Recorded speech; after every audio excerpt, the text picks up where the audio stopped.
Y pasamos ahora al capítulo 21. En este capítulo se da por sorteo 48 ciudades de las otras tribus a los levitas.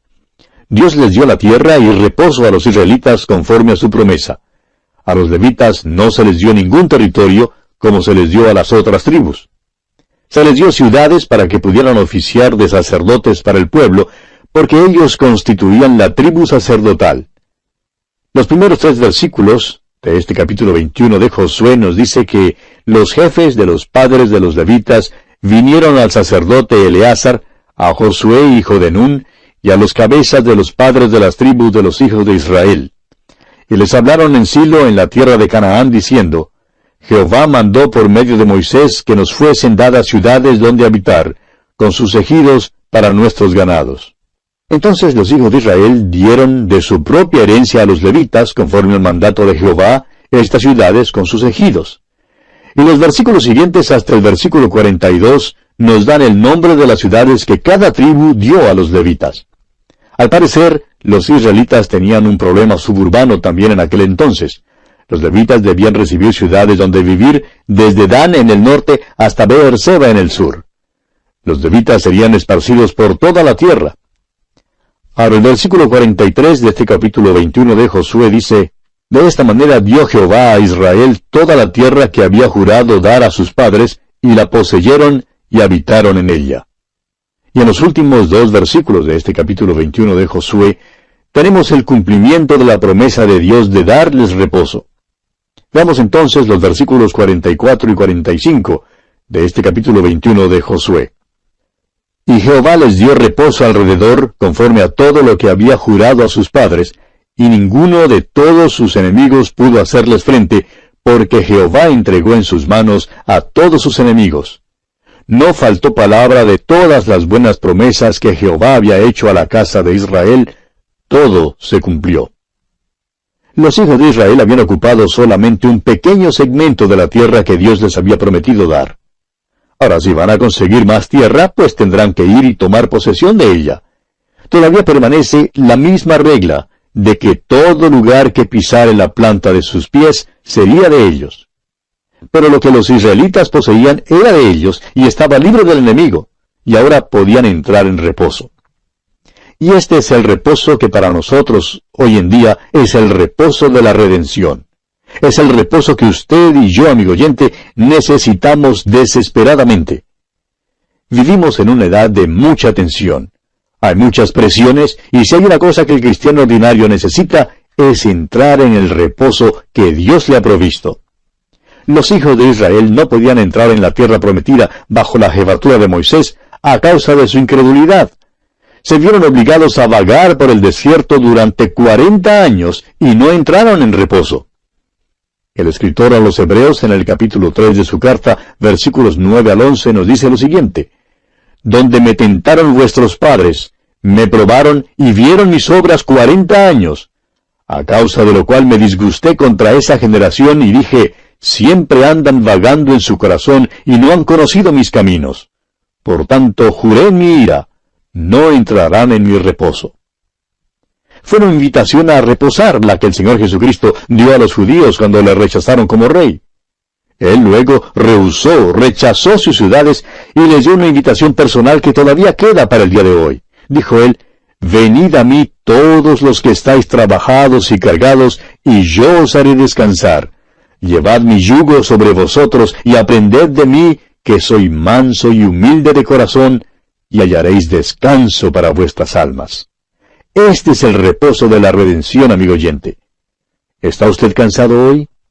¿Por qué no responde a la invitación de Cristo?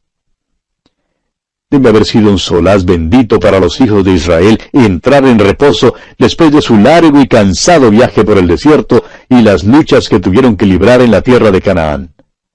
Cuando ganaron la victoria en la tierra, a cada tribu, a cada familia y a cada hombre le fue dado cierto territorio. Empezaron a cultivar la tierra y a comer el fruto de ella. Empezaron a criar ganado. Fue un tiempo de reposo para Israel. Dios tiene algo que decir hoy en día a su pueblo. El escritor a los Hebreos dice en el capítulo 4 de su carta, versículos 9 al 11, Por tanto, queda un reposo para el pueblo de Dios, porque el que ha entrado en su reposo también ha reposado de sus obras como Dios de las suyas. Procuremos, pues, entrar en aquel reposo para que ninguno caiga en semejante ejemplo de desobediencia.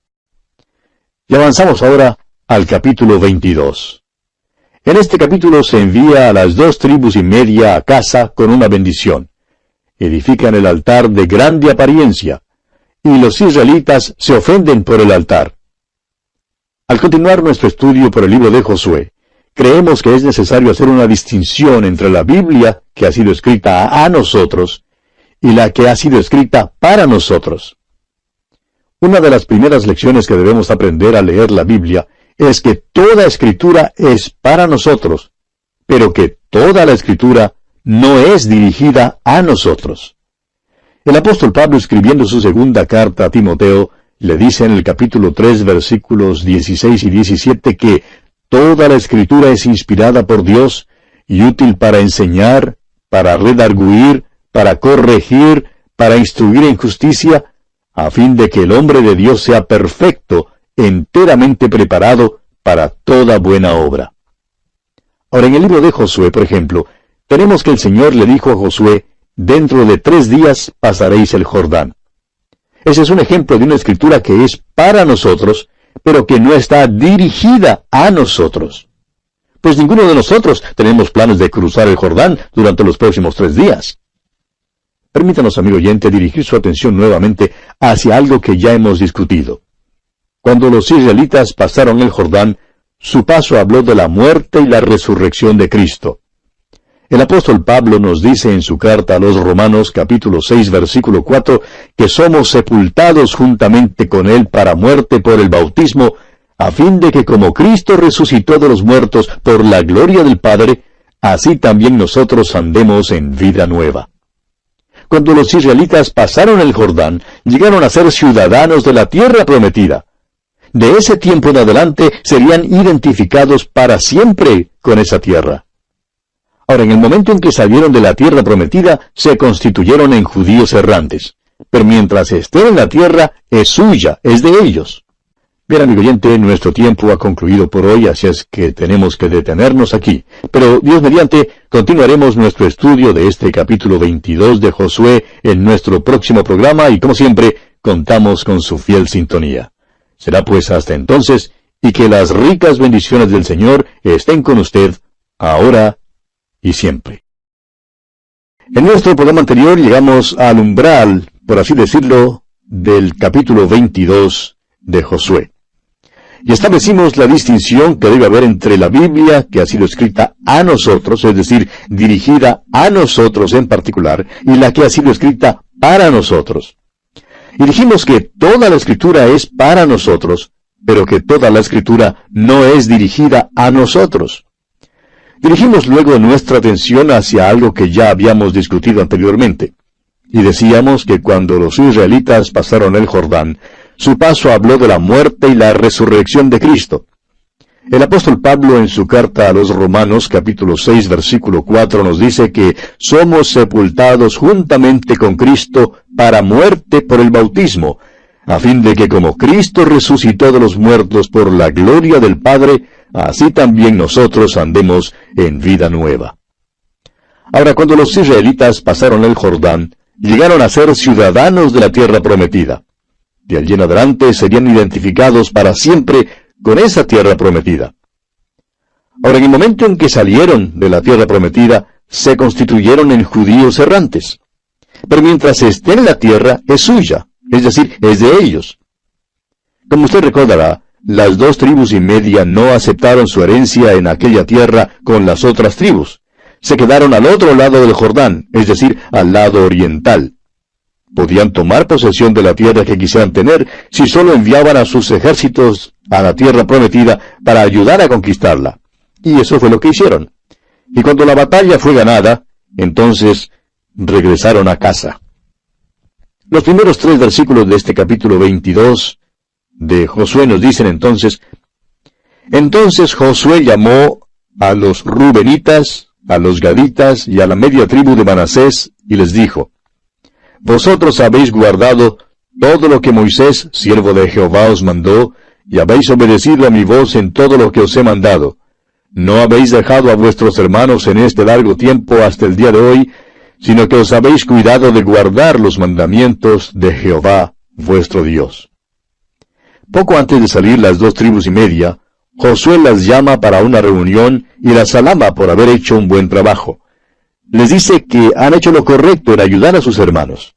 Y luego les da una amonestación aquí en el versículo 5 y dice: solamente que con diligencia cuidéis de cumplir el mandamiento y la ley que Moisés, siervo de Jehová, os ordenó, que améis a Jehová vuestro Dios, y andéis en todos sus caminos, que guardéis sus mandamientos, y le sigáis a él, y le sirváis de todo vuestro corazón, y de toda vuestra alma.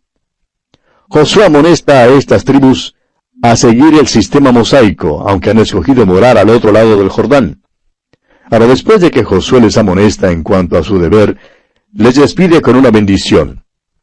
Leamos el versículo 6 de este capítulo 22 de Josué. Y bendiciéndoles, Josué los despidió y se fueron a sus tiendas. Ahora, cuando las 2 tribus y media volvieron a sus tiendas, dice aquí el versículo 10 de este capítulo 22 de Josué: y llegando a los límites del Jordán, que está en la tierra de Canaán, los hijos de Rubén y los hijos de Gad y la media tribu de Manasés edificaron allí un altar junto al Jordán, un altar de grande apariencia. Al parecer, edificaron este altar al lado occidental del Jordán. Era un altar de grande apariencia, o de grandioso aspecto, dice aquí. Esto quiere decir que le sería posible a uno verlo desde una gran distancia. Era una estructura grandiosa. Edificaron este monumento para recordar algo. Pero cuando los demás israelitas se enteraron de lo que habían hecho, se turbaron y se reunieron en Silo. Escuche usted lo que dice aquí el versículo 12 de este capítulo 22 de Josué. Cuando oyeron esto los hijos de Israel, se juntó toda la congregación de los hijos de Israel en Silo para subir a pelear contra ellos. Los hijos de Israel creyeron que las 2 tribus y media estaban edificando un altar sobre el cual ofrecer sacrificios. Creían que era un esfuerzo para dividir a la nación. Pasando ahora a los versículos 16 y avanzando hasta la primera parte del versículo 18, leemos: toda la congregación de Jehová dice así: ¿qué transgresión es esta con que prevaricáis contra el Dios de Israel para apartaros hoy de seguir a Jehová, edificándoos altar para ser rebeldes contra Jehová? ¿No ha sido bastante la maldad de Peor, de la que no estamos aún limpios hasta este día, por la cual vino la mortandad en la congregación de Jehová, para que vosotros os apartéis hoy de seguir a Jehová? Los hijos de Israel creían que las 2 tribus y media estaban edificando un altar a Baal, y descubrieron que estas tribus no tenían intención de ofrecer ningún sacrificio sobre este altar. Se acordaron de la vez cuando Balaam había causado que Israel pecara, seduciéndoles a casarse con las moabitas y así cometer una incontinencia espiritual. Dios juzgó a Israel enviando serpientes entre ellos. Habían sido juzgados una vez y tenían miedo de que les sucediera otra vez lo mismo. Sin embargo, las 2 tribus y media tenían una buena explicación de lo que habían hecho. Leamos los versículos 21 al 23 de este capítulo 22 de Josué. Entonces los hijos de Rubén y los hijos de Gad y la media tribu de Manasés respondieron y dijeron a los cabezas de los millares de Israel: Jehová Dios de los dioses, Jehová Dios de los dioses, Él sabe y hace saber a Israel. Si fue por rebelión o por prevaricación contra Jehová, no nos salves hoy. Si nos hemos edificado altar para volvernos de en pos de Jehová, o para sacrificar holocausto u ofrenda, o para ofrecer sobre él ofrendas de paz, el mismo Jehová nos lo demande. No habían edificado un altar sobre el cual ofrecer sacrificios. El altar era simplemente un recuerdo de que todavía pertenecían a la nación de Israel. Fue un modelo ampliado del altar del holocausto que se hallaba en el tabernáculo, pero no tenían intención alguna de ofrecer sacrificios en él. Ahora el versículo 24 dice: Lo hicimos más bien por temor de que mañana vuestros hijos digan a nuestros hijos: ¿qué tenéis vosotros con Jehová, Dios de Israel? Las 2 tribus y media fueron sinceras en lo que habían hecho, y las otras 9 tribus y media aceptaron su explicación. Pasemos ahora al versículo 31. Y dijo Finés, hijo del sacerdote Eleazar, a los hijos de Rubén, a los hijos de Gad y a los hijos de Manasés: Hoy hemos entendido que Jehová está entre vosotros, pues que no habéis intentado esta traición contra Jehová. Ahora habéis librado a los hijos de Israel de la mano de Jehová. Los hijos de Israel se dieron cuenta de que habían sido precipitados en acusar a las 2 tribus y media. ¿Y sabe usted, amigo oyente, que hay algunos cristianos hoy en día que a veces son bastante precipitados? Hablamos y hacemos las cosas que no debemos hablar y hacer, y somos sinceros. Creemos que estamos defendiendo la palabra de Dios cuando en realidad no la estamos defendiendo. Los hijos de Israel simplemente se equivocaron al entrar en acción contra sus hermanos con pensamientos de guerra.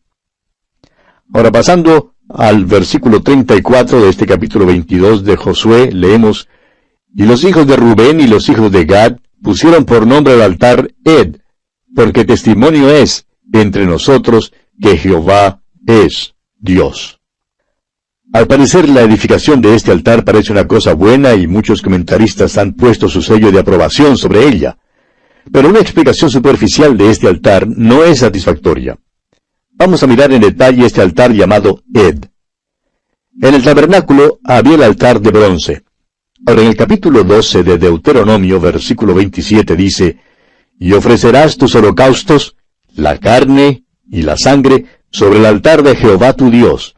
Y la sangre de tus sacrificios será derramada sobre el altar de Jehová tu Dios, y podrás comer la carne. Y en Éxodo, capítulo 34, versículo 13, leemos estas palabras: Derribaréis sus altares, y quebraréis sus estatuas, y cortaréis sus imágenes de acera. Debía haber una sola excepción en Deuteronomio, capítulo 27, versículos 4 al 8, donde a Israel se le manda a tomar 12 piedras del Jordán y ponerlas como testimonio. Las 2 tribus y media nunca pasaron el Jordán, y el río realmente las separó de sus hermanos. Este altar reconocía esta división. Este altar constituía la prueba evidente del hecho de que estaban divididos. Abrió paso para la división más tarde. Ahora se trata de una división entre el oriente y el occidente. Aquí están 9 tribus y media contra 2 tribus y media, pero más tarde habría una división entre el norte y el sur, con las 10 tribus en el norte contra las 2 tribus en el sur. El altar en el tabernáculo habla de la persona y la crucifixión de Cristo. Era un lugar de unidad. Y, amigo oyente, es posible para nosotros reunirnos con cualquier persona que exalte a Jesucristo. En el Evangelio según San Juan, capítulo 17, versículos 20 y 21, el Señor Jesús oró: Mas no ruego solamente por estos, sino también por los que han de creer en mí, por la palabra de ellos, para que todos sean uno, como tú, oh Padre, en mí, y yo en ti, que también ellos sean uno en nosotros, para que el mundo crea que tú me enviaste. Estos versículos hablan de una unidad orgánica de aquellos que se reúnen alrededor de Cristo. El altar habla de la muerte de Cristo como sacrificio. Las 2 tribus y media habían edificado un altar incruento. Habían dividido a Israel. Hoy en día, el liberalismo ha dividido la iglesia.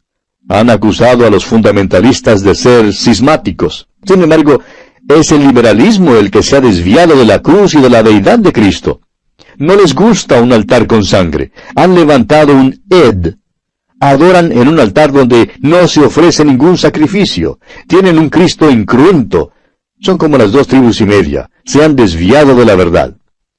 Nuestro Señor Jesucristo dijo allá en el capítulo 7 del Evangelio según San Mateo, versículos 16 y 17, Por sus frutos los conoceréis. ¿Acaso se recogen uvas de los espinos o higos de los abrojos? Así, todo buen árbol da buenos frutos, pero el árbol malo da frutos malos. Algunos años más tarde el Señor Jesús cruzó el mar de Galilea y llegó al país de los Gadarenos. Los que vivían allí eran de la tribu de Gad. Todavía viven al otro lado del Jordán. Nuestro Señor se encontró con un hombre poseído de demonios, el cual vivía en los sepulcros, y Cristo echó fuera los demonios del hombre, haciendo que entraran en algunos cerdos. Los gadarenos se ocupaban en el negocio de cerdos, es decir, que no habían obedecido los mandamientos de Dios. Y amigo oyente, el liberalismo en verdad ha dividido a la iglesia. Ha levantado un altar a un Cristo incruento, a un Cristo que nunca realmente vivía, a un Cristo sin deidad, a un Cristo sin la habilidad de salvar a la humanidad. Amigo oyente, permítanos preguntarle, ¿ha pasado usted el Jordán? ¿Ha entrado usted en el reposo de la redención, el cual Cristo le ofrece? Si no lo ha hecho, amigo oyente, ahora es el momento preciso de dar este paso.